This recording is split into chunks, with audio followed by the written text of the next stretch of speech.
Welcome into the Sports Buffoons podcast.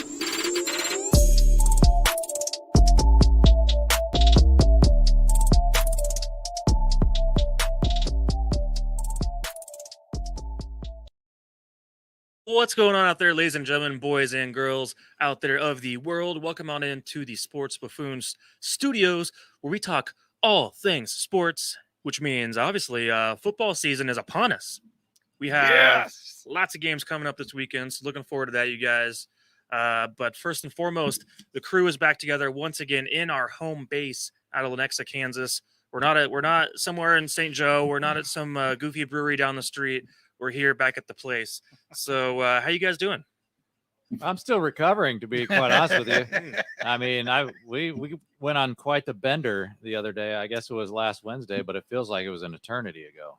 Yeah, quite a bender. Tanner, you been on any benders lately? I have not been on any benders. I think about 2 weeks ago you were on a bender. I was. That was in Milwaukee, guys. That was fair game. So, but since I've come back, I've not been on a bender. That's true. You're on vacation. Who doesn't have a bender on a vacation? That's what I'm saying. Drink at noon, dude. You got to do, especially when you're in Milwaukee. I mean, that's what you want to do most is get drunk, right? That's right. So that makes good sense. Beer guys. too. Yeah, they do have good beer in Milwaukee. Absolutely. I'm not drinking a beer today. I'm sipping on a little Alani energy drink, some caffeine to get me through the rest of this evening. But speaking of the northern part of the United States, we're talking about the NFC North today. Yep. With obviously the Packers, Bears, Vikings, and Lions. And there's been some mixed things going on throughout this offseason with these teams. Obviously, Aaron Rodgers lost his big piece in Devontae Adams. The Lions actually made many great additions to their roster this offseason, so they're looking ready to go. I still feel terrible for the Bears, but we'll get into that later. And then the Vikings look like it's the same damn team as it has been the last 3 years. I think they're maybe more improved. Vikings have improved? I think there's improvements there. Okay. I don't think it's the same damn team we've seen the last 2 years. All right. They went 8-9 last year. We'll see if they can do much better than that. I do, before we get going here, want to point out the current betting odds of the NFC North. As of right now, the Packers are minus 175. The Vikings are plus 225. Lions are plus 900. And the Bears are plus 1,600 on the divisional betting odds for this season. That's it. And Jason JG, you had a great stat you pointed out to me a little bit ago about the Bears. Yes, the Bears are plus 130 to come in last place. So that seems like a solid bet. I might just bet, 5 or 10 grand on that. I'd take that. If you put $5,000 on that, your return would be what you end up making $6,000. Or a little over that. Yeah, actually? something like that. A little over you'd $6,000. you'd make a good chunk of change on that deal. Yeah, at this point, I'm leaning that way for sure. So yeah, especially with the Roquan Smith trade stuff happening. So absolutely. So we have some special guests here on our way with us. Of course, we obviously like having everyone on who is a fan favorite of these teams. Yep. So Tanner, go ahead and take it away for me. All right, guys. So we had quite the lineup today. We're gonna have Nick Bodkins on for Green Bay here in a second. Then we're going to have Dan Brosnan with the fan club. He'll hop on for the Minnesota Vikings. We might have a guest for the Bears at 8:30. And then wrap it up here when you get Kneecap Bite with Smokin Jeremy B talking the Lions. So, kind of difficult to find those Bears fans. They all went into hiding. You know who we should have asked? We should have asked Kevin from work. Kevin from work would have been a great one to have on for the Bears. Yeah, that's true. You guys are killing me. Even he might be not watching football anymore now. Who knows? All right, guys. Well, let's bring in our first guest here. We're going to talk about the Green Bay Packers and none other than the Bodkins of the Nick Bodkins Show. Nick, what's up, dude? What's up, you guys? How you doing, man? Man, I'm ready to talk, NFC North division champs. Hey, we're having a little trouble hearing you. I hear him okay. You guys is that better? That's better. There we go. Tanner's going deaf. Yeah, it's just Tanner. Just Tanner. Just blame Tanner. That's our favorite thing to say. Turn up your damn hearing aid there, Tanner. just me.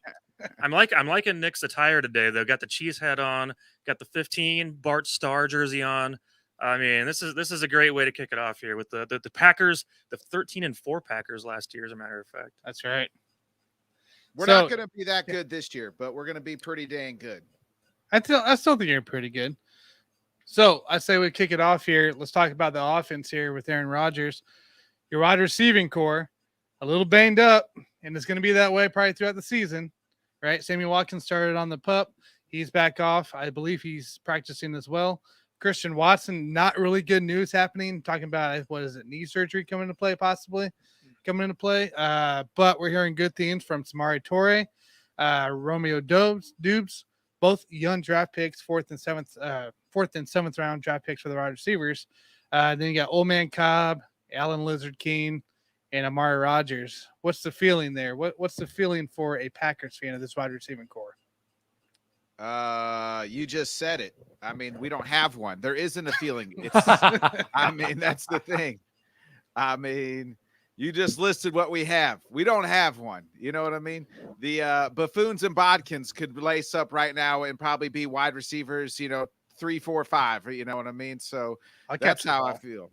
But I will say, it seems like Rodgers always finds ways to elevate the play of lesser than receivers, at some points. And all the great quarterbacks in the history of the league have done that. Peyton Manning did that. Mahomes did that with DeMarcus Robinson. He gets right through into the bus and kick you down. And, I think Rodgers is going to find somebody in this grouping of receivers, whether it is Amari Rodgers, maybe it's a Romeo Dubes. They're high on that kid. Everything I've like heard, everybody's. I think it's pronounced Dubs, like Dubs, a la yeah. Sitting on Dubs. Dubs. Sitting on Dubs. I hope he scores lots of tutters and we get lots of dubs. You know what I mean? That's all that matters to me. Right. So what about Alan Lazard though? So how was the feeling towards him? Is this his year to finally step up? Because we already know Sammy Watkins, what's going to happen with him. Randall Cobb's in year 12. So someone here in this top chunk of this depth chart has to be the one to blow up, I think. Randall Cobb's in like year 30. Alan Lazard is like waiting on my dead grandma with no legs to arrive to my birthday party. So that's how I feel on Alan Lazard, man. I mean, the guy's just never healthy. We've been saying for years he's going to be the number 2 guy. Last year was supposed to be the number 2 guy. Now we're asking him to be the number 1 guy. So I just don't think that, he's going to be hurt. He hasn't played 17 games, hasn't ever played 16 games. Heck, hasn't even played 15 games. So, that's just where we're at with him. It's just going to be a staggered. I've said this before. We'll have Randall Cobb for 4 games. We'll have Sammy Watkins for 2 games, Alan Lazard for 8 games. But we'll never all have them all together. It doesn't even now. Christian Watson's fitting right in with this. He's bummed. He needs to sit out. So, hey, man, you're in the perfect wide receiver core. Yeah, it makes a lot of sense. So looking at the offense, then, is this going to be more of a run base? Is this the time where we see a lot more A.J. Dillon just kind of keep the ground game chunking along? Because the defense, to me, looks pretty solid. But you tell me what you think. Yeah, 100%. I think it's going to be like the 49ers. This is the route they've wanted to go. It's going to be play action, which, I'll take Aaron Rodgers and play action all the time. I'll take, a heavy dose of A.J. Dillon and Aaron Jones. I think you're going to see Aaron Jones a lot out in the slot. I think you'll see 2 backs a lot, Dillon and Jones on the field at the same time. Jones, if you're, for you fantasy folks, I would, take him pretty high. He's going to get a lot of receptions if you're in a PPR league. I expect big things through A.J. Dillon. Quadzilla is going to be, taking more reps this year. Again, came on really good last year after having a late start to his rookie year, coming on late.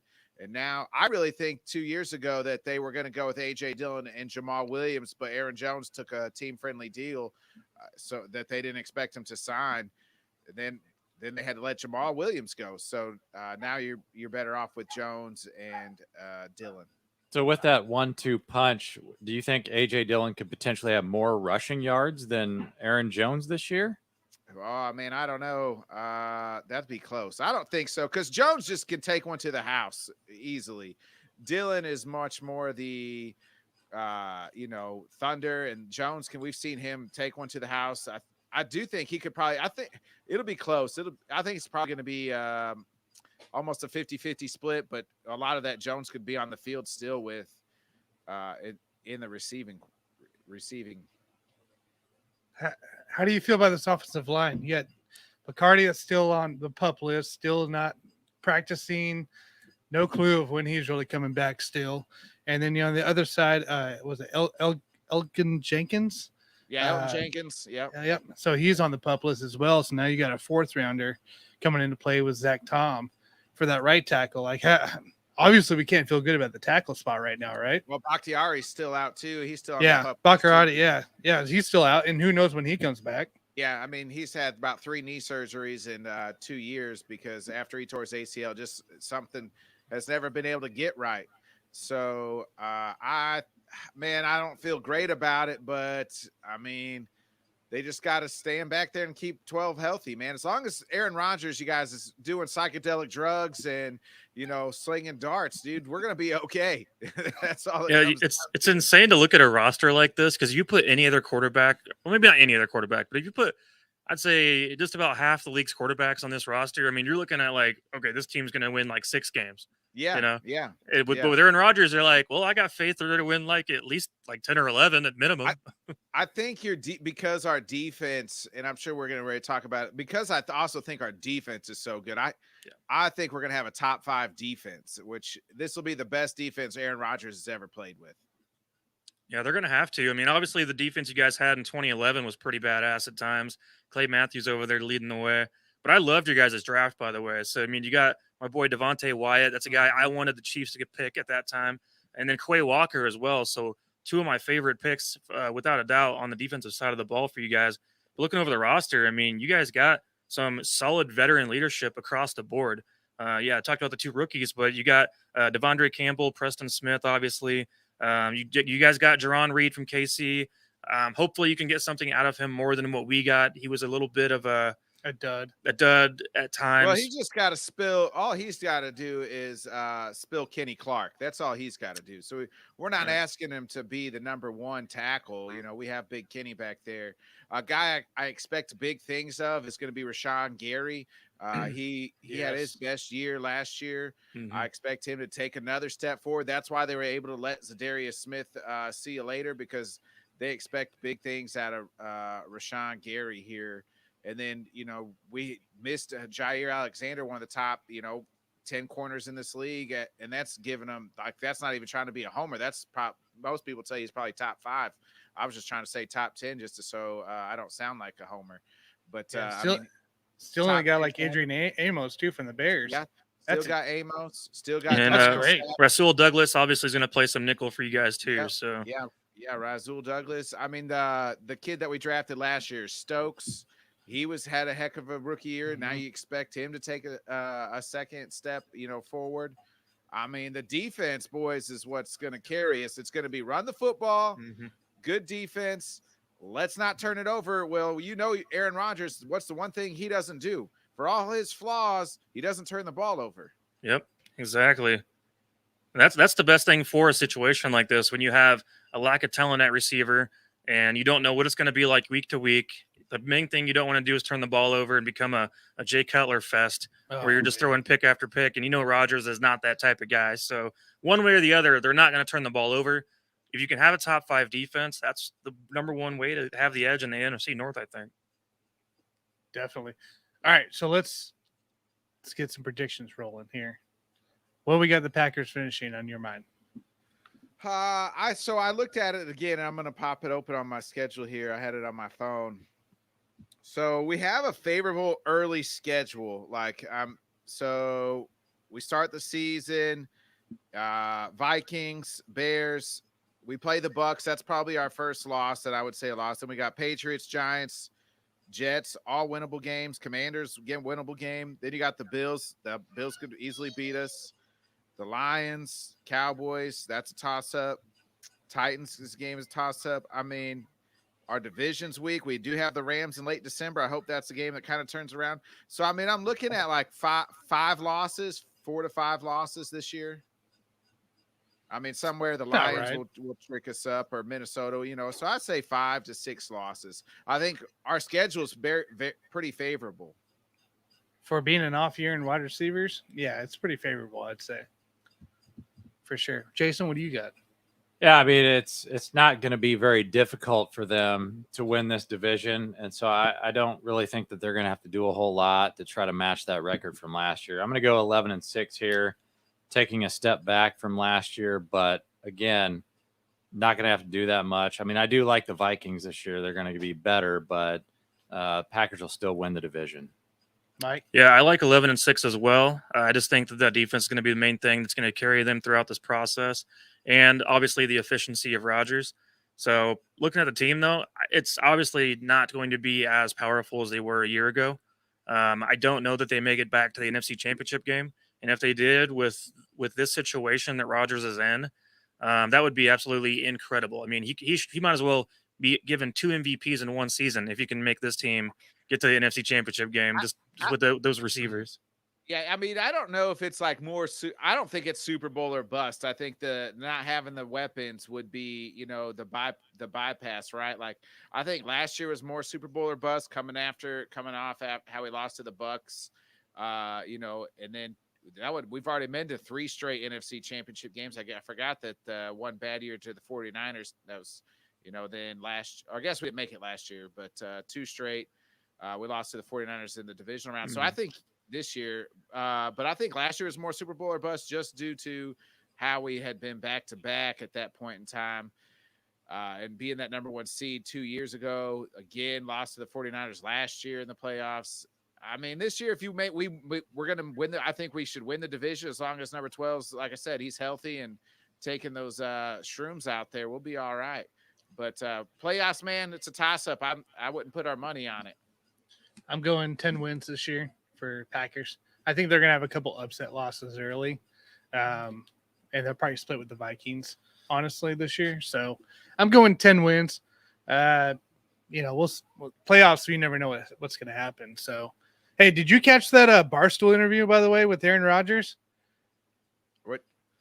The one on Busting with the Boys? Yeah. I haven't seen that one. I just watched the one where I've seen peaks, but I haven't seen the whole episode. But it's they just go back and forth at each other. Bears fans versus Aaron Rodgers. Oh, okay. I have to check that one. Yeah, I haven't seen that one. I just watched the one where he was talking about taking the shrooms. Yeah. I can't remember. Yeah, what exactly it was. I can't remember the name of it, but he talked about his experience that he had with him. Yeah, it's like a kushka or something. I mean, he's definitely got some interesting mindset going on. I can't remember his girlfriend's name right offhand, but it's become a very interesting. I think he's playing the part in a way. I think he enjoys some of the backlash people throw at him because I think he thinks it's funny. It's kind of amusing to him or something. I really do think he gets like he likes being the bad guy sometimes, and I think that he's right now just kind of playing a game with everybody and having fun with it because he knows what he was saying is a little out there. He's not stupid. So, I mean, it's different for the normal average person to hear about all these psychedelic experiences he's had and how awakened it made him feel and stuff like that. I think if you do those drugs, that's exactly how you feel. Exactly. I mean, that's the zen he has. I mean, this is a guy who after the season said he did some sort of meditation pocket chew where you really just got, crap coming out your nose, your butt, your mouth, like all at the same. He did say that. 12-day weird cleanse. So I firmly believe that's who he is. He is this this guy who's out there. I mean, I'll tell you who he is, man. He is the NFL's version of Kyrie Irving. He's a flat earther. No, you say that. Flat earther, get rid of it. Don't I will don't not let have that this blasphemy, JG. Don't. No. Hey, let me finish. I said he's like the flat earther. Don't let that vaccine anywhere near my perimeter here. And his girlfriend's name is Blue of Earth. Blue of Earth. Yeah. He's not vaccinated. He's Kyrie Irving. Dang it. He's Kyrie Irving. That's who he is. That's a good point. See, there's a difference. There's a difference. Of the day. Yeah, Kyrie's he's not immunized. Aaron's immunized. Don't you play them. That's great. Well, Nick, we're gonna let you go, man. Enjoy your vacation here this weekend. Hope you have a bunch of fun, and I'll talk to you Monday. Hey, we'll see you guys. It's been a pleasure. I'm gonna try to exit this video without it ending your guys' broadcast. Oh yeah, that's what Tanner would do. Thanks. Appreciate bringing that up. See you, dude. Later, bro. All right, guys. That's a character. Next up, guys, we're talking Minnesota Vikings here. We're going to bring on Dan Brosnan of the fan club. What's up, Dan? Yo, what's going on, boys? How we doing tonight? Good. How are you? Doing really good. I'm excited to talk some Vikes for a little bit. I think this might be the year that we take back the division, boys. You think it's going to really happen? It's going to be close. When I was making my predictions myself, I went back and forth a little bit. I was like, I don't know where to go, but It's Listen, I think that's what we out have of- you on. I think out of all the teams last year, we had like 6 or 7 losses that were within like 7 or less points. If you could just flip 3 or 4 of those games, you're in the playoffs. So, I mean, at the end of the day, I think that having an offensive coach come on in there and we have a bunch of Pro Bowlers, if we can just get these players to buy into this system, I definitely think you could get at least 11, 12 wins out of this squad. So here's the issue with the Vikings last year, right? They'd get the lead, and after halftime, their offense would disappear, and they have to rely on the defense, who was already beat up to begin with. You guys couldn't score at literally after halftime most games. Hopefully this changes, right? This has to change this year. Oh, yeah. We gave up the most points in the last 2 minutes of every half of it. The first half and the second half. For some reason, those last 2 minutes, we give up hella amount of points. We'll do good 80% of the game, 90% until that last 10%. We absolutely pooped the bed. And I think that was the problem against Mike Zimmer was you're supposed to be a defensive guru and your offense is pretty good, but your defense was pure trash. And it just kept getting worse every single year. And I understand that sometimes you catch bad breaks, but it just seemed like the last 3 years, no matter what happened, we couldn't stop the run and everybody could pass against us. I mean, people were breaking records against our defense. Was like one of the worst Vikings defenses in the history of the team. Yeah, even Chicago had your number. So that's the worst part of it all. Exactly. And I mean, dude, when Nagy is like dominating you, that's when you really gotta just question everything. And it's not like the roster on Minnesota is not bad. I mean, when you look at it, it kind of reminds me of the Cowboys in the sense of every year you look at the roster, like on paper, this is a top 5, top 10 roster. I mean, you got Jefferson, you got Thielen, you got Cook, you got Cousins who's serviceable. For years, we had Anthony Barr and Kendricks, and we've had a bunch of studs on defense. It just, that thing fell apart. So even if our defense could be just in the top 15 this year, man, we could be a decent team because our offense, barring injury, is going to be a top 10 offense with all the studs you have there. And I mean, Kirk Cousins, you can say what you want about him, but he puts up the stats. He gets the wide receivers going. He's smart. He makes good passes and good decisions. He just doesn't have any legs, meaning your offensive line has to block. Right. So do you think he's limited in any kind of way? I mean, like, what do you think holds him back from getting over that hump? Because he's a very efficient passer, obviously. Speaking of the stats and everything, I mean, year to year, you kind of know what you're going to get out of the guy. And obviously there is great weapons there, but what is it that's holding him back from just getting to that elite level and being able to close out games in a lot of ways? So for years, I always thought that Kirk Cousins is a guy that isn't going to lose you a game, but he doesn't necessarily win you the games either. And I do think that with an offensive mind, a dude that's coming from the Sean McVay scheme, I think that if they can get him to just elevate his game one notch, that will be all you need because he's distributing the ball. Stat-wise, Kirk Cousins is always going to like become available and put up those numbers. It's just about wins and losses where he sits right in the middle. So I think it's about stepping up as a leader and also not just making the right play to put up stats, but making the right play to win the game. And we talk about that all the time is there's certain ways that you win. You have to dominate. And the Vikings, at least last year, we always took our foot off the gas. We would get leads on teams and good teams, even just dating back to, I think it was week 1 against the Bengals. Yep. We almost had those guys beat, and then they just came back. In the last 2 minutes of the first half and the second half, we gave up like 15, 20 points real quick.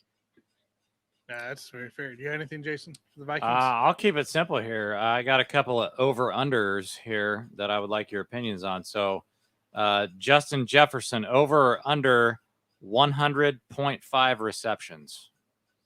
They put him at like about 100. you know what? If Thielen comes back and he's healthy, we're going to go under here. He might have more yards, but hey, if you have all your weapons here, maybe it is an under.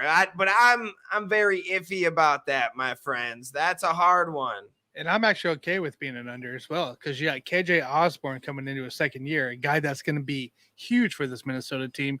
And also, don't forget about Alexander Madison. Just because he's the backup of Dalvin Cook doesn't mean it's going to be part of that duo backfield for this Rams offense, or for this Vikings offense from a former Rams coordinator. Exactly. And I think that definitely there's a chance that he could be the Cooper Kupp. And we're going to be sitting here being like, oh, easily 100+ receptions.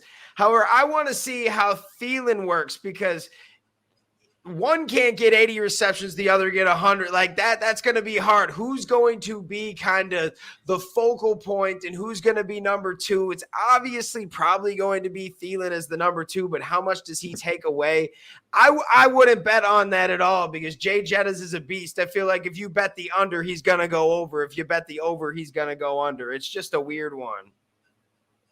Gotcha. Well, yeah, the offense to me just looks totally fine. I mean, in a lot of ways, this team looks almost exactly the same as last year, in my opinion, until we get to the defensive side of the ball. That's where I've seen a couple additions. Obviously, you got Zadarius Smith over there coming off the edge, Jordan Hicks, Eric Hendricks, and then, Patrick Peterson, of course, is back in the mix Harrison again. Phillips Coming into play. Yeah, Harrison Phillips, obviously, in the interior. Buffalo. So there's some guys now on this defense, and I really loved the pick of Lewis Seen, by the way. That was a guy that I had on my radar from Georgia for the Chiefs. And Andrew Booth Jr. as well. Hey. I think the defense has a lot to work with right now, and that's probably going to be the thing. If you guys can corral all of that and get that somehow in the top 12, well, then you have a run at legitimately taking the division back, as you alluded to a few minutes ago. So what are your thoughts on the defense? What's it going to take to steal this back away from the Packers? So first of all, I think that the Packers have already kind of handicapped themselves in a few ways. We'll talk about that in a second. But I think that when it comes to the Vikings, we just have to get the right offensive scheme. And I think it really comes in just the interviews and the things I'm watching about our new coach, O'Connell. Just a happier dude, more of a people person, more of a player's coach. I'll talk to you. I'm not going to be like a dictatorship, and just scream at you the whole time. And I think if he can just get more out of his players in a positive way where they buy into the system, you're going to see more out of your defense. It seemed like the last couple years, the defense hated Zimmer. No matter what they did, it was just everyone was underperforming in the run game, in pass protection, just everything, every situation except for maybe your quarterbacks and your receivers and Dalvin Cook. Everything else on the defensive side, everybody was underperforming, even guys like Anthony Barr, who's a Pro Bowler. So it was a tough time to be a fan of the Vikings defense. However, with a new coaching change coming in, and you talked about that they got Seen and they got Booth, who are dogs, you bring in that new blood, that energy, get this team to a top 12, even if they're in the middle of the pack, like number 14 or 15, we could still be a lot better of a team. We just can't give all those points away at the end of the game. If we can work on that, they can be at least 11, 12 wins. Yeah, it seems like the Zimmer situation there just it ran its course, because he was with the Vikings for, I'm not sure right offhand, but it seemed like a pretty long time, actually. And now you got Kevin O'Connell, obviously you players coach, played in the NFL, he was a backup quarterback throughout most of his career. But obviously he's been around the game long enough and kind of knows what young men need in some ways to motivate themselves. And it's not always just being yelled at and scolded all the time. And maybe that's something some of these players got tired of with Zimmer, just that kind of old school mentality. The Chiefs had Todd Haley at one point, and the players didn't respect that too much either. Different thing, obviously, but similar style, I would say. So I got a quick question for you before we go into predictions here. Another thing that haunts the Vikings all the time is place kicker. Why is there nobody competing with Greg Joseph this year? You have to have somebody. Listen, I agree, but from all my people that are in Minnesota watching these camps, dude is drilling it. I guess a couple nights ago, he just drilled a 58-yarder. He's snapping. So, I mean, it is the magical thing where, in preseason and training camp, he looks great. And then in the regular games, watch, he's just going to crap the bed for us. But right now, for the longest time, and I've said this for years, Mike Zimmer was like the antichrist when it came to kickers. He was like, no matter who it was, there was bad juju on that kicker. I think Zimmer was not very patient and he wasn't very nice. I mean, we drafted Daniel Carlson. He had 1 or 2 bad games in his rookie year. Like, we're talking week 1, week 2, we cut him, and now he's a 2-3 time Pro Bowler for the Raiders. So, like, at the end of the day, our kickers were never believed in, and they were just kind of they were almost looked at like the peasants of the crew, like, yo, just do your job and move on. But really, a kicker, we've seen with how many playoff games now with all different kinds of teams, you need a good kicker. And I'm gonna say with O'Connell being a player's coach, he's going to put all of his trust in the guy for 1 year and say, you know what, I'm going to take my hands off the reins and let you just be yourself. And doing that, he looks better than he ever has in any training camp. That's fair. That's fair. All right, so prediction time here. Vikings, what were they finishing in? What's the record? Definitely we're going first place in the division, and I'm going with 12 wins. I'm going to put the Packers right behind us at like 11 or 10. I don't think they're fully going to just be the worst team. I just think that they're going to have some trouble this year because you had to pay Rodgers all that money. That means I had to get rid of a lot of some quality starters on the team. And I don't know who their number 1 receiver is right now. Is it Lazard? Is it Lizard King Watkins right now, man? Who's it? The Lizard King. Dubs. Whoever's healthy is their number 1. Whoever can play on the field, I guess. Exactly. See, that's why I can't. Even as a Viking fan for years, even when you're doing predictions, you want to pick your team, but there's just some years, like, no, the Packers, they're really good. This year, I think that they've got some weakness, and like Vikings, we're sharks, baby. We smell that blood, and this is our year. I think we could definitely take this. I don't think the Bears are scaring anybody, and the Lions are too young. They're not developed, even though, honestly, I would love to see the Lions finish second with like 8 or 9 wins. It would be awesome. The Lions are a team I could see them win like 8 or 9 wins, but I could also see them win 3 or 4. So weirdest team in the division. The only 2 consistent things I could see is the Vikings doing good this year and the Packers doing good, the other 2 teams. So they're going to be contenders. It's just all about, like, I think winning the division's cool, but can the Vikings actually contend in the playoffs is the question. That's always a question for any team really lately. So, JG, what do you got prediction? So I like the new coach, and I think they're going to be better for sure. I think the offense is going to be better, and I'm going to give them the exact same record, actually, that I gave the Packers. I'm going to go 11-6, although I think the Packers with Aaron Rodgers will own the tiebreaker in that scenario, but I am going to go 11-6. Yeah, very nice. I had to think about this one for quite a while, and I had a hard time deciding, but I do like them improving by 2 wins this season. So I have them at 10-7, which is going to be just 1 game behind the Packers, just because I need to see it to believe it. That's all. But I think there's absolutely potential there to take this away and tie them with 11 wins, or even potentially get 12, as we were suggesting here. So that's what I'm going with.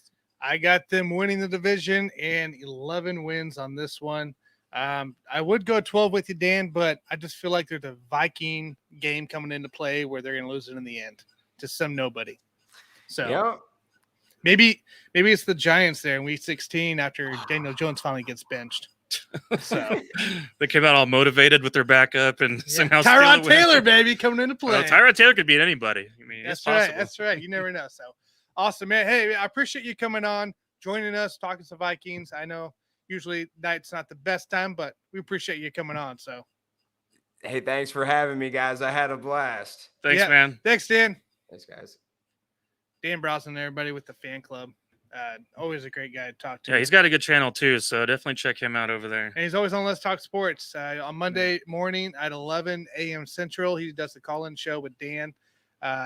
Fabulous job there. All right, guys. Looks like we're talking some Bears before we get Jeremy B on. So let's talk about the Bears. All right, Bears time, What's there Tanner. to talk about? Well, what do you mean was there? Well, hold on. Now, I'm not going to completely bash the Bears, but I mean, you're looking down the list of the roster. I think Darnell Mooney had a good year last year. They did get our guy Byron Pringle from the Chiefs and added him to the team, but they got some weird names on their team. So if you're just looking across the board, the receivers, you got Dante Pettis. Who would have thought he's still in the league? And then Tajay Sharp.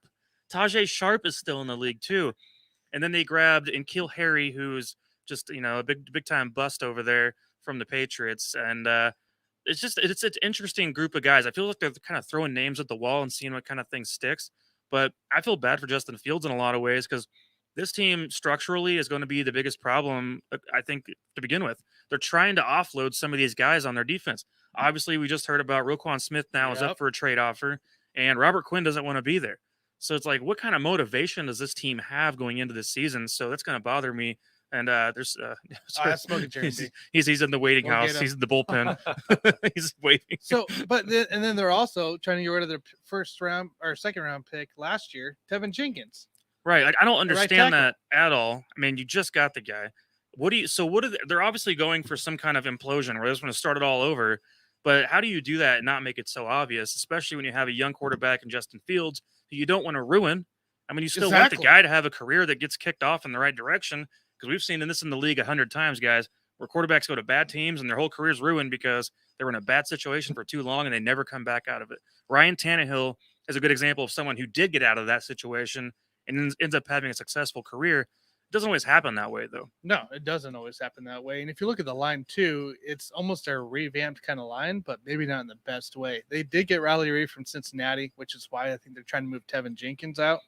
But Schofield from Chargers, Patrick Lewis, or Lucas Patrick, for center from Green Bay. Like, I don't know. I just don't see the direction they're trying to go. And they might be trying to offload these guys, essentially, because it's a whole new regime for that Chicago Bears in the play, right? They let go of, I think, almost everybody. What if these guys come into this team and they're like, oh, we don't even like Justin Fields? What if they just say, let's implode the whole thing and basically – make this a scrap year where we offload some guys? Because if this team starts off, for example, 1-5 or 0-6, I mean, then you're looking at a situation where it's like, yeah, you probably should trade Robert Quinn. I mean, why would you not at that point? For something at least. Well, I mean, so Robert Quinn, Roquan Smith, let's say both of those guys get traded right before the season started. What do you think Eddie Jackson's doing there in free safety? The tenured guy. Yeah, I would want out. Why wouldn't he request a trade to get out? Yeah, absolutely. And to that point, if you're Chicago, why would you not just try to trade as many guys as you can and try to get assets? Because you're obviously already going to tank anyway. Then if you're going to tank, you might as well get rid of some of these players and get even more draft capital, because I'm with Mike here. I mean, that's my biggest concern with the Bears is you don't want to ruin Justin Fields. And I don't necessarily think that he would be ruined if they tank this year. But, later on down the line, like this could be a disaster. And Justin Fields is a great talent. I would hate to see his career ruined because, who's he got? I mean, Mooney is a good player. He's got Cole Kmet to throw to, but the team as a whole is going to be a dumpster fire this year. And so, yeah, that's my biggest concern by far, is just the potential ruining of Justin Fields' career. Yeah. So let's talk positives, guys, right? You just mentioned a couple of guys right there. Darnell Mooney and Cole Kmet. Positive weapons for Justin Fields to connect with, right? Cole Kmet coming in to his, third year now? Third year? Yeah, I think third year coming up for Cole Kmet. So you got a weapon that he's familiar with. He actually did perform towards the end of the season last year. Darnell Mooney, same thing. A guy that kind of blew up last year as well on the opposite side of Allen Robinson. So this is positive for Justin Fields. It's not quite ruining everything. He did improve probably the right side, if anything, of that line. Still got to worry about the left, I believe. But I don't know. Is there a lot of positive here for Fields in general? I mean, in what kind of perspective? Besides your two running backs, are Herbert and Montgomery. Sure, and that's fine. I mean, obviously, you know what you're going to get out of those guys. I mean, Khalil Herbert in a pinch can come in and be okay. David Montgomery is probably going to be the workhorse that they need to stay healthy this year to rely on to kind of help carry and run off that play action. We don't want to have Justin Fields throwing the ball 50 times a game. That's not how you're going to win in that situation, because he's going to eventually become turnover prone when you put him in hard situations where you can't run the ball. It's just not going to work with this kind of team. I do think there is some good young guys. I do like Mooney. I think he came along well, like I said. Komet's fine. I think the O-line situation is the left tackle. I'm more concerned about what they're going to do in that spot because Cody Whitehair has been around for a long time now, pretty good left guard. And Riley Reif, obviously, another old veteran who's been around for a long time. There's some guys there to work with, and I'm concerned because they're going to be in shootouts because you're going to have a lack of motivation from this defense. And so whenever this defense is out there on the field and just getting whipped, because that's what's going to end up happening, then the offense is going to be trotting back out. They're going to be down 14. Right. And then when you're down 14, well, we got to pass the ball now 40 more times this game. So that's where you're going to run yourself into situations where Fields is going to be becoming turnover prone by design. And that's what I'm afraid. I know you asked for positive. I'm going back negative here. I know you're going. I can't help it. You can't even stay positive. I can't help it. When I tell you guys my record, you'll understand why. But well, I mean, last year too, we saw Justin Fields struggle to stay in the pocket because there was no pocket to stay in. Right. Take the hike and then run. Yeah, that's literally what he did. And we saw exactly what that brought. It brought misery, essentially, for the Bears. So I'm hoping with Reef and, like you said, Cody Whitehair, maybe Braxton Jones comes out and surprises us at left tackle, but the 5th rounder. But truthfully, this team is 2 to 3 years away from being any type of contender. And guess what? When Justin Fields' contracts for rookies up, and you got that 5th-year option, and like it's not going to be good. Like you're going to be looking at the guy going, well, I guess he's not doing it for us. Well, you never gave him a chance. It's going to be like Sam Darnold. Okay. We'll get rid of him. Move on quick. The difference is Fields has more talent than Sam Darnold. Yeah, that's true. There's more upside there. Yeah. And then they got Kyler Gordon in the 2nd round for corners.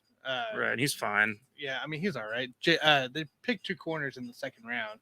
Jaquan Brisker, I guess at safety, my bad. And then Kyler Gordon. But I mean, even the secondary doesn't even look that appetizing. No, by far. It's going to be rough sledding for those guys. So that'll be the feast of the division in the division of Lions and Packers. And all right. Well, we won't spend too much time on the Bears guys here because there's not too much to spend about. But let's go and do a record prediction. JG, what you got? Here's my positive to answer your question from earlier. I'm going to give them 3 wins. That's my positive take. Yeah, my positive is 4 wins, 4 and 13. Wow. So even though I just destroyed everything about the roster because I can't stand it, 4 and 13 because I'm going to give them a few that they're going to sneak away somehow. I mean this isn't like the Lions team that went 0-16. Yeah. It's not to that level of sadness. But it's also not good either. So I'd go 4 wins as well. I think you got Houston, you got New York, your first week is against Trey Lance, which we still don't know how he's going to perform. But if you're Trey Lance, that is your breakout positive right away game. Go out there, or it's going to be a really big negative impact for you. So the Bears should be a probably bottom 7 defense in the league this year. Yeah, easily. So I'd go 4 wins on it as well. Obviously, I think we all got them finishing last. Oh yeah. So that means put the bet down, you guys. The plus 130 for Bears to finish last. That's right. When we get our Kansas bets up on our bet selections, which should be like any day now, we're going to log into our apps and we're all going to bet $100 on Bears finishing last. Easy win. And you got to do it before they trade Roquan Smith. Otherwise, the odds are going to change. Yeah, that's a good point. That's true. $10,000, man. Throw it down. Cool. Well, let's talk about something a little bit more positive coming to play, guys. Let's bring in Kneecap Biting, Smokin Jeremy B. What's up, fellas? Of the river. What's up, dude? Well, I didn't make it to the river. They got another concert going on down there. So I'm actually on my front porch with a little scenery here. That being said, I love this town that I live in almost as much as I love the team I root for. That being said, you were talking about the Bears, and let me tell you why I call him Bustin' Fields. And it's not because he's a bust. It's because he's going to get busted behind that trash O-line. Yeah, it's going to be a disaster. And I feel bad for the guy. I really feel do. bad for the kid. I was hoping he'd be okay, but when he went 7 touchdowns and 10 interceptions in the games he played last year, and that was with better talent on the team than they have this year, they're in trouble. That'd be Yeah. funny if they just run the damn Wildcat like every other play. They may have. running, may man. have to. Start running. They may have to. They may have to do like a full house formation with the 2 running backs, Herbert and Montgomery on the field, and RPO every play. Hey, whatever it takes, I guess. Maybe you should scratch out your 4 or 3 wins that way, I guess. I don't know.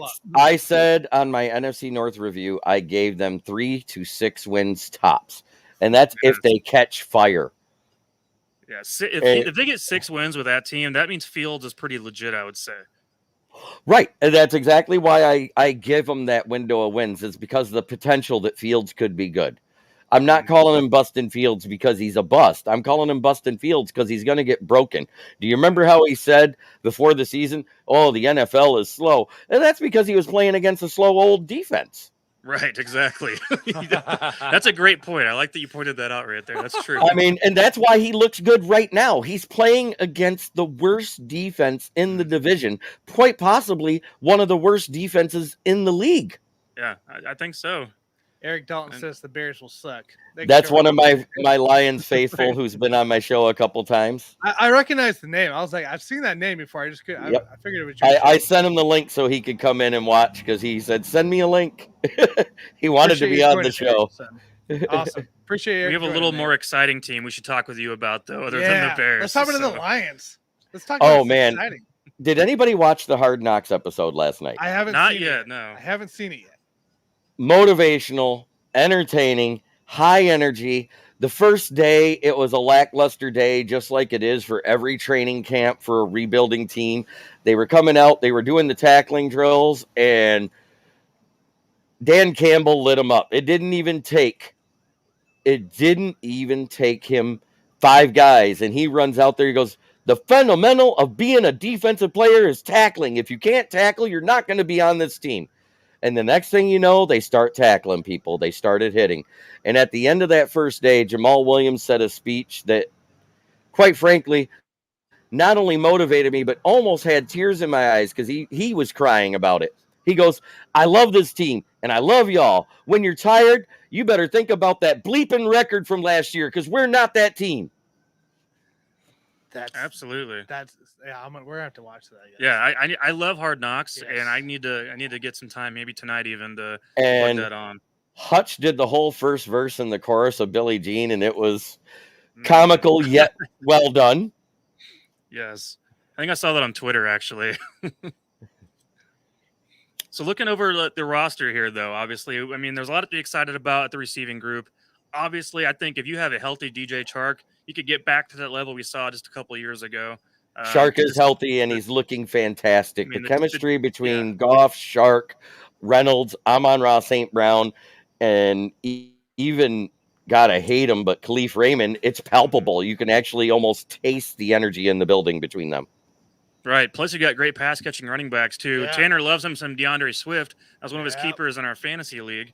And Jamal Williams, too. So, I mean, offensively, so the main thing, obviously, you have talent there. And the O-line is coming together, too.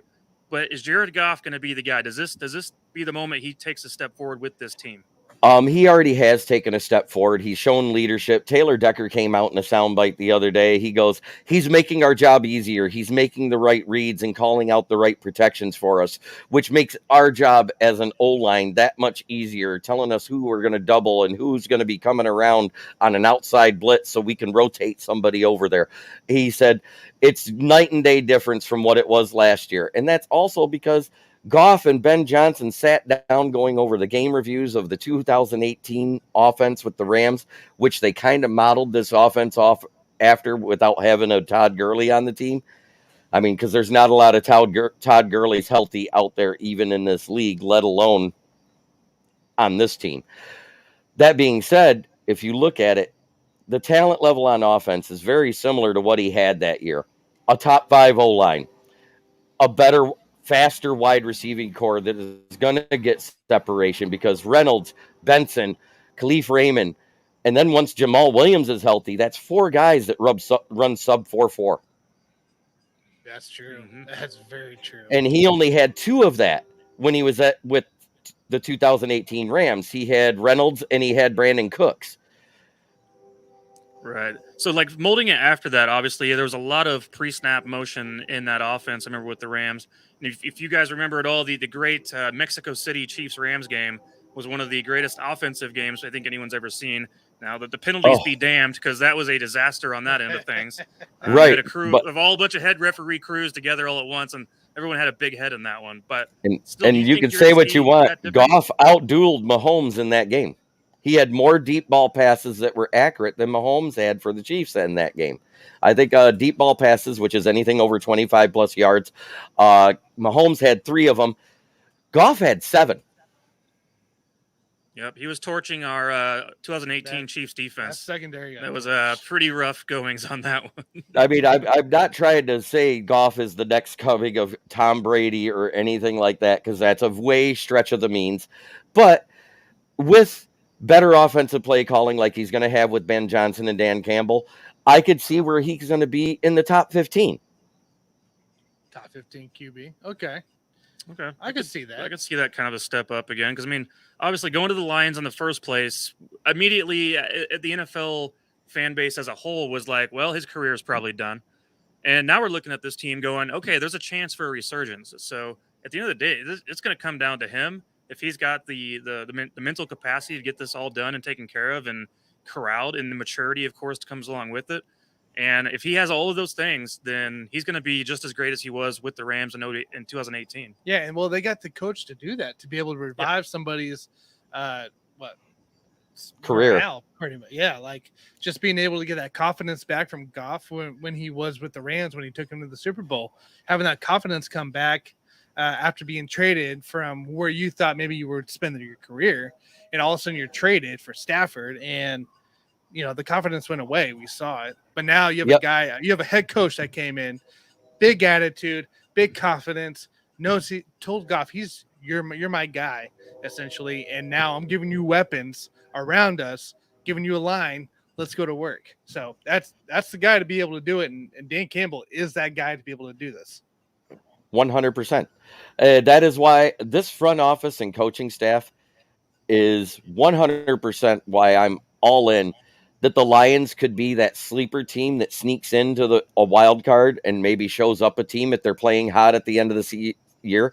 Nowhere am I calling them to make the Super Bowl. I know they're not ready for that. We don't have the safety depth or the middle linebacker depth to make it a complete defense right now.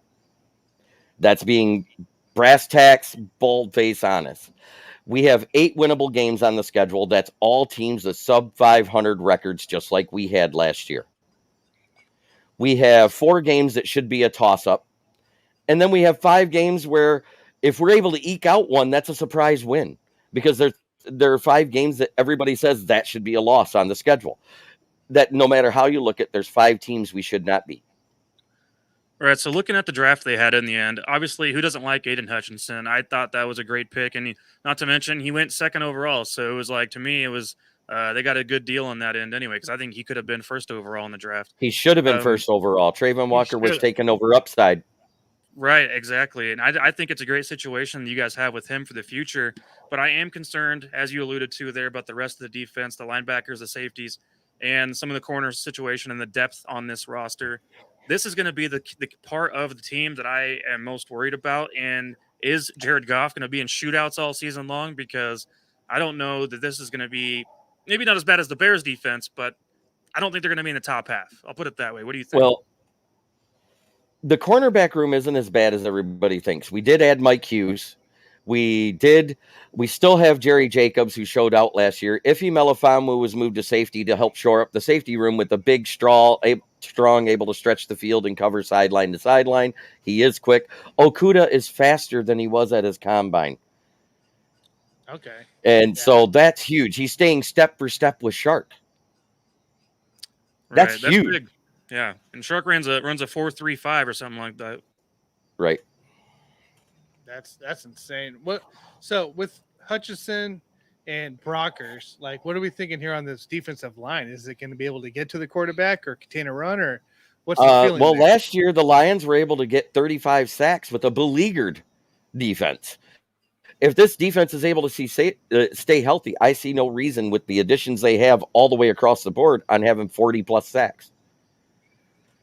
All right, that would be huge right there. That would That'd help be out the massive. secondary issues that we're talking about now. Because that's what helps a average secondary, and that's what I'm going to call them. Is they're an average secondary even in the division? They're not bottom of the barrel, but they're not elite either.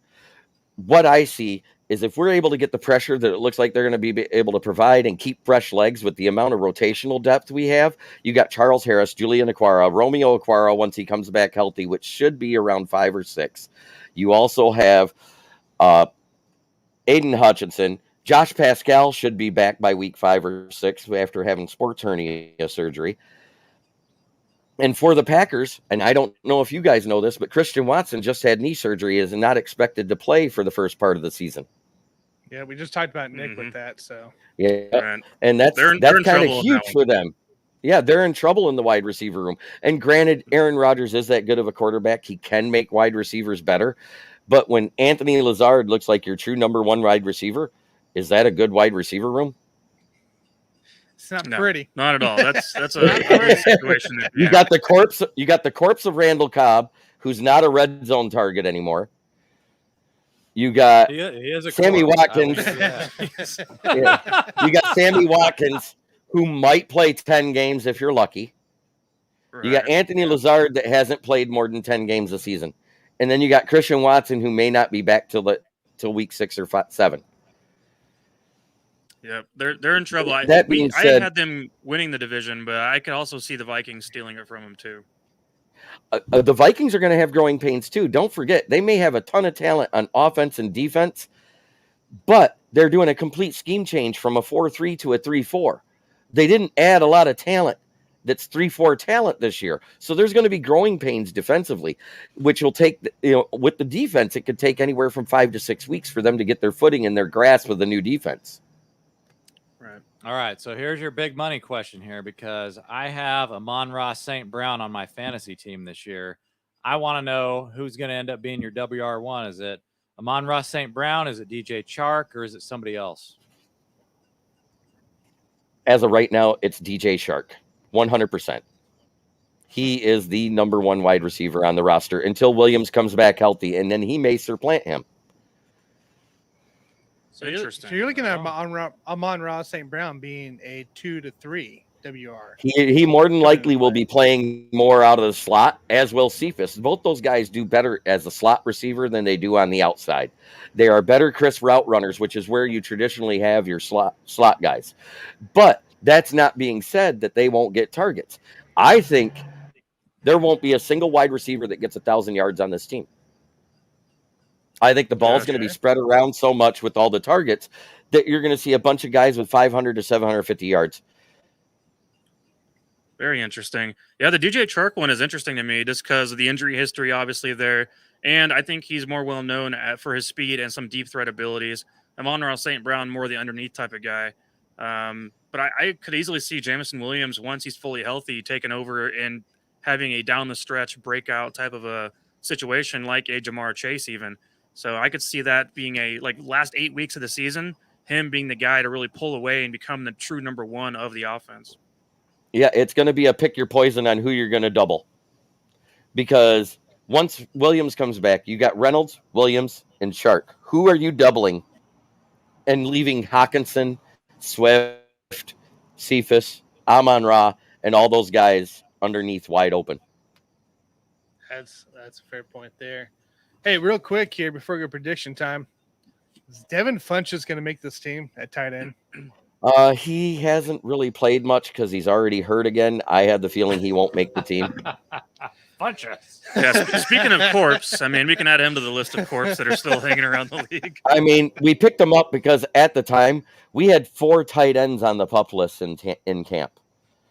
So Yeah. all we had was Oh. T.J. Hawkinson and Brock Wright at that time. Derek Deese was hurt.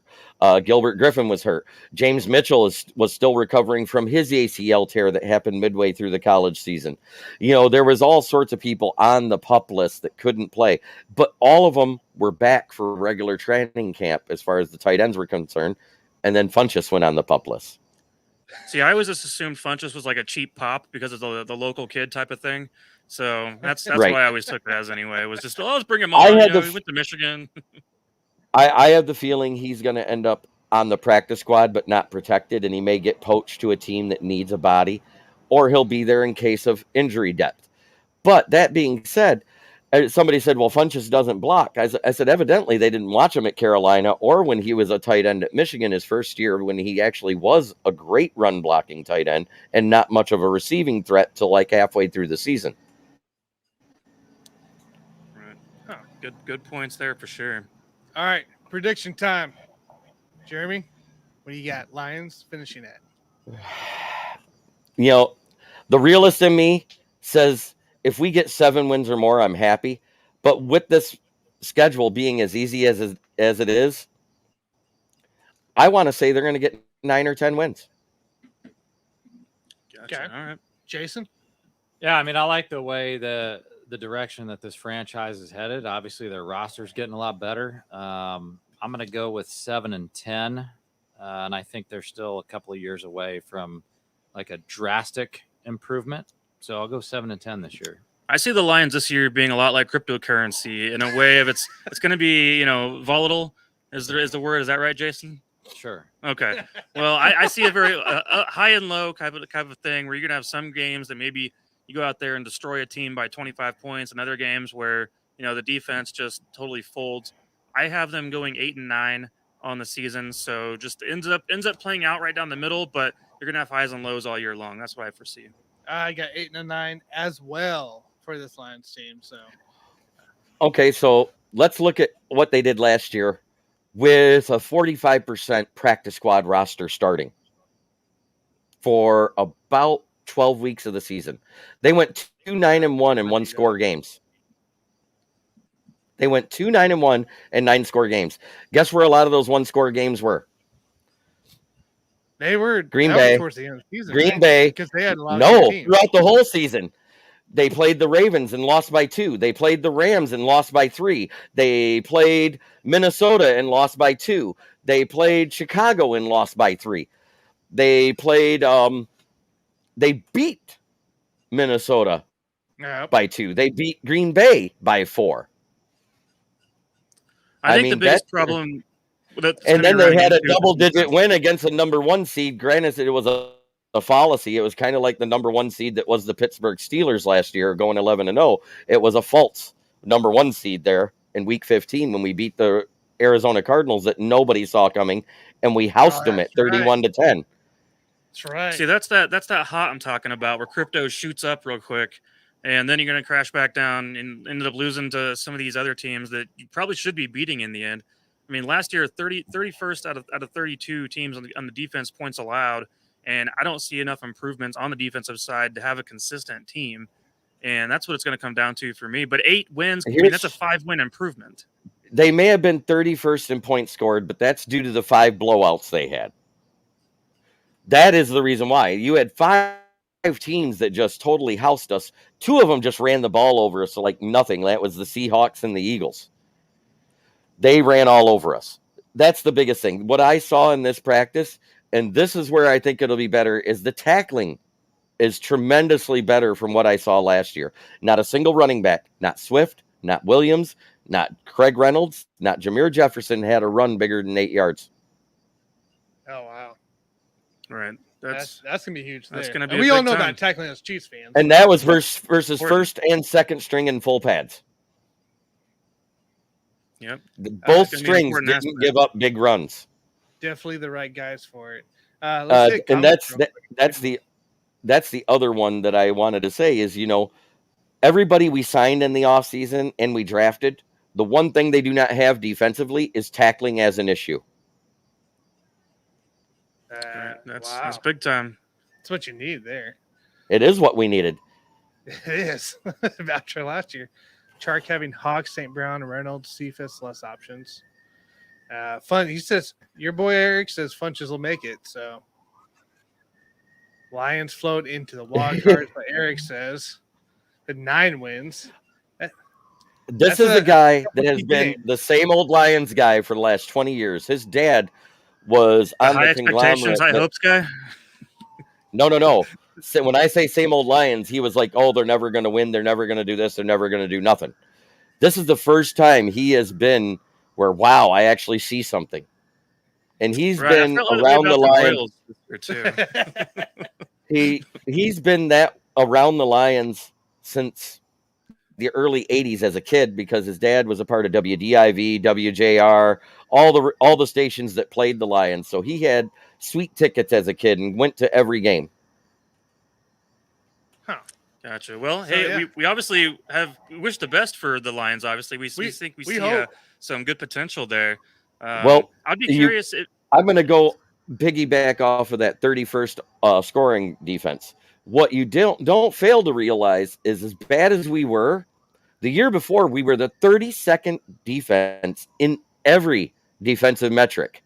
Guess what we were in total yardage? 28. As bad as that defense was, it improved greatly from what they had, the historically bad defense. They gave up more yards and more points than any defense in NFL history in 2020. All right. I got one more for you, because it just came out the other day that somebody, I don't know who, named Jim Brown the greatest running back of all time, and I've got my reservations about that. Where do you rank these guys in terms of like Jim Brown, Barry Sanders, and I hate to say it, probably Walter Payton? I got it as Walter Payton, Barry Sanders, Jim Brown, then Emmitt Smith, in that order. So you have Walter Barry. over You've Barry. got Barry second as well. Why Walter over Barry? I'm a Walter Payton guy, so go ahead. Most yards in NFL history. Won a Super Bowl with his team. That's better than Barry did. Barry only had one playoff win in his career. All right. I give maybe Walter the edge just because of versatility. I feel like Walter could do everything extremely well.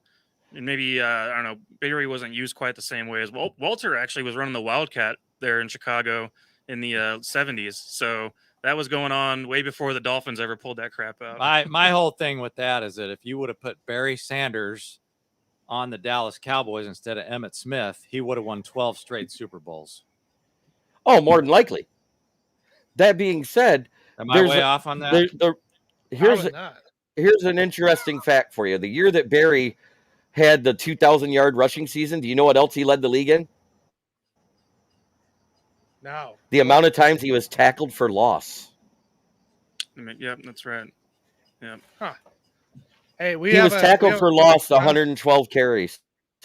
That's insane. Right. Charles McLean from our Facebook group. If you're not following our Facebook group, Sports and Foods guys, go check it out.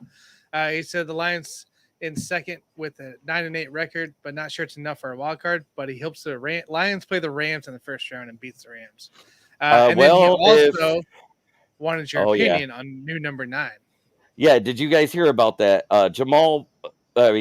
Jameson Williams contacted Matt Stafford and asked him for permission to take over the number 9, and Matt Stafford has graciously said yes, he could wear it. So now, Jameson Williams, number 1, class act for asking permission instead of just doing it because there was no number 9 on the roster. Right. And class act to Matt Stafford by saying, go ahead. Right, which we expected out of Stafford, of course. But that's really cool that, first of all, Stafford's obviously onto different things now in his career. So in his mind, he's probably like, well, you make more out of it than what I did as far as, winning playoff games and such. With the Lions. Williams can carry that number 9 over and maybe get to the playoffs a few more times than what Stafford was able to do with Detroit. Yeah, a lot of that had to do with bad play calling. I've called it for years, even with Schwartz. Scott Linehan was only here that one great season, and that was the year we went to the playoffs and lost to New Orleans, which that was not on Matt Stafford. That was on that defense. They couldn't stop him. Granted, that fumble called back on a bogus holding call that was a defensive touchdown probably would have changed the tone of that game, putting us up by 14 points at the time. But that's another story.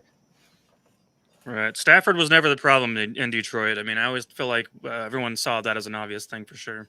Yeah. I mean, he was never the problem. The problem was we didn't have a cohesive unit around him and bad play calling to boot. Jim Caldwell was notorious for running the ball in the first half, getting a lead, and then never running the ball after halftime. Look at the Dallas game. That's like bipolar syndrome, dude. Look at the Dallas game. Reggie Bush goes down, Joik Bell goes down, and Zach Zenner, a rookie, comes in, rushes for 77 yards and 2 touchdowns in the first half to help give us the lead. We were up, 21-10, I think it was, 11 points at the half, or 21-3 or whatever. He gets the ball on the first play of the second half, gets an 8-yard rush, sets up a nice easy first down pass, and that's the last time he ran the ball other than 3rd and short, and every time he ran the ball and converted, it was a holding call that pulled it back. He was trying to use reverse psychology. Oh, you think I'm going to run it? Now watch what I do. Am I going to do it? That just blows my mind. Run the ball when you don't have the lead, and then don't run the ball when you have the lead. That makes as much sense as wiping your butt and then going to take the crap. Absolutely. Hey, wait. Yeah. No, never mind. I didn't try that. You didn't do that. I thought I did. But I didn't. Not that one. Let's see here real quick here. Eric says The only time all last year, total healthy now. This is a healthy unit, which is true because they were banged up going into training camp, preseason, and going to the end and then season start. He has Jim Brown, Barry Payton, which is interesting. Smith was north, south, next O-line. Charles again. Stafford was in Detroit when Lions had number 2 defense in the league and lost in the playoffs. Yeah, and number that's 2 the game I'm talking about. Yep. And to this day, the best rushing defense in NFL history. They only gave up 59.8 yards a game. Wow, even better than what the Buccaneers did for 2 years. That's insane. Well, Jeremy, we're gonna let you go here. But I appreciate you hopping on, talking Lions, talking football in general. We always love it when we're able to talk with you. Guys, if you guys don't know, Jeremy has to show on an hour before us where he talks a whole bunch of different stuff, including the Lions and stuff. Make sure you guys check him out. Kneecap Biting with Smokin, Jeremy B. Go check it out, guys. It's a great show. Yeah, thank you very much for having me on. I'm a pleasure to also be a part of the Let's Talk Sports Network. Yes. We're going to be probably collaborating together a couple times, Tanner. We will. Don't you worry. We will. We got some pregame stuff coming into play, and we got a whole NFL season ahead of us. So I'm excited. Yes, we do. I'm excited too. Go Lions, one pride. And every day in Michigan, it's an FTP day. And that isn't the florist. All right. Love it. All right. Thanks, Jeremy. Thank you. Yep. Thank you. Have a great day. Smokin Jeremy B, guys. Kneecap Biting. Make sure you guys go follow him. Does great work over there. Fabulous show. And he's actually just started this year on this channel, and he's already above 100 subscribers. So go check him out. Yeah, very, very nice. Getting a good perspective from all different fan bases. One of the number one things I always pick up on now, this is the 8th division now we've gone over, or 4th division, excuse me. I was like, that we've gone over now at this point. And it's everyone is a very optimistic about their teams, I would say. And I've kept track of this in my head, and we've only come across one fan so far that has picked their team to be under 500 out of all the fans that we've talked to. Or actually 2 of them. I guess our Steelers guy was maybe a little honest. Scott with the Patriots, I believe, right? Did he have them? Yeah, he had them winning like 7 or 8 wins on that. But otherwise, I mean, even for some of the teams that have a lot to prove, I think we've had everyone like definitely over some of our, as non-fans, kind of a record belief, that kind of deal. So it makes me think sometimes, like whenever in the past the Chiefs have had rough seasons like 2010, 2011, and we're over here going like, oh man, we got Peyton Hillis. We're going to go out there and win 10 or 11 games. And then we go out and win 2. It makes me think about those moments of like high expectations and optimism only to be crushed. and just get some good old coal in your stockings. So, not that I'm wishing that on anybody, but I think we're probably here to maybe temper some of the expectations and give maybe just our outsiders realistic expectations, I suppose I would say. Yeah, I agree. I think we just all have a different base off of it, but it's nice to hear from And, the fan it's base. an unbiased base, obviously. Oh, it is for us. And we're not to the Chiefs yet, but not to give any spoilers, but I'm probably not even going to pick them to win the division. Yeah, just because you But- see a bunch of red behind us doesn't mean that we're like, going to pick the Chiefs for everything. But then again, if you say 12 wins, you're probably going to be right almost every time. So, Correct. I mean, considering the history of Mahomes and What's Reed. going on? So. Well, anything going on this week, guys? This week, well, lots of football going on this weekend. Chiefs. Are we doing a pregame show? We're going to do a pregame show. Selling the Kingdom pregame show Saturday. Check it out, guys. Yep, we'll be there Saturday morning before the Chiefs play at noon Central Time. Hoping to kick this pregame show off probably an hour or two beforehand. Stay tuned for that. So we'll be breaking down some of the things we've seen at training camp, some of the things we've picked up on, some of the exciting rookies and what we expect out of guys like Leo Chenal and what we want to see out of those kind of guys in week 1 of preseason. Yep. And let's see here. What else we got here? Doing my mock show. So mock drafts, guys. Every night I'm aiming to do a mock draft sometime between 9 and 10, start around that time and try to do a couple mocks each night all the way till the big weekend at the end of the month. So just come join, come see where your players are, come see who's going to be there late, stuff like that. And I'm more than willing to pick at different spots as well. So join us there. We'll do that tonight here, a little after the show, probably about 10, maybe. And I don't know. I don't know if we're going to do a Let's Talk Sport. We're going to do Let's Talk Sports. I right? will be back on with you guys. JG will on be Saturday. for sure. I should be on there. Let's Talk Sports, 11 a.m. I'm doing a big Oh, roundabout between on Southern Saturday? Kingdom. on Saturday. So we're doing ours 2 hours before then. No, we're gonna figure it out. We'll Okay. figure it all out between us. Don't worry. Keep your eye posted. JG, myself will be on the Let's Talk Sports at some point on Saturday morning.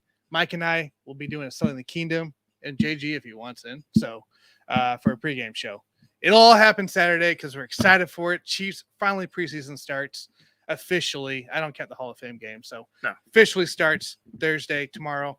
Excited for you guys. So And next week we'll be back with another AFC division breakdown. So we did NFC this week. Next week back to the AFC. We're doing the AFC. Is it we're going to the AFC North? Don't worry, we did we already did AFC South. AFC South will be next Wednesday. Yeah. So talking about some Trevor Lawrence, Oh no. talking about some JT Jonathan Taylor. Do you know what this means, guys? It means talk about the AFC This South. means we get Carlos back on. You remember Carlos from the draft? Um, From I do. The Yeah, Tennessee I fan? remember. Carlos, the wall man. All We're right, gonna then. get him on for sure. very, very nice. That sounds good to me. So, Carlos, I don't know if you're listening. You probably are. You're on next week, so be ready. All right, guys. Well, catch me on Buffoon and Bodkins Monday night as well. All right, guys. That's it for us. Unless you guys have something else. I'll see y'all on the next one. See you guys.